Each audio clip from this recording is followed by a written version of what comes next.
পরনে গাঢ় লাল রক্তবস্ত্র, কপালে মোটা রক্তাভ তিলক, হাতে ছোট থালা, তাতে প্রসাদ আর ভিজে কাপড়, যেন সদ্য পশু বলি হয়েছে এমন রক্তের দাগ লেগে আছে।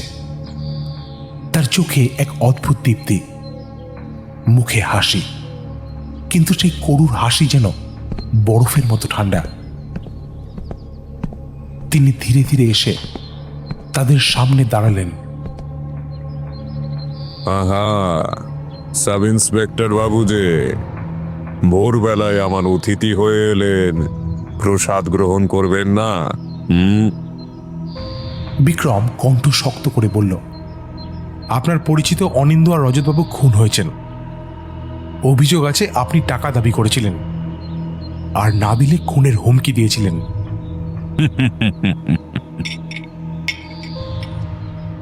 শিবতোষ থালাটা মেঝেতে নামালেন, আঙুল ভিজিয়ে আবার কপালে তিলক টানলেন।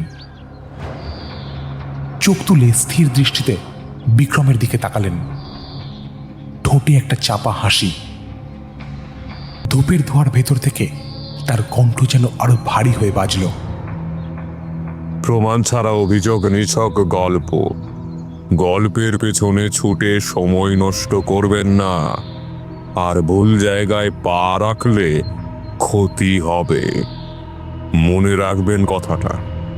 আপনি কিন্তু শিবতোষ বড়ুয়ার এলাকাতে। আশুতোষবাবুর গলা শুকিয়ে এলো, মুখটা বেশ ম্লান হয়ে এসেছে।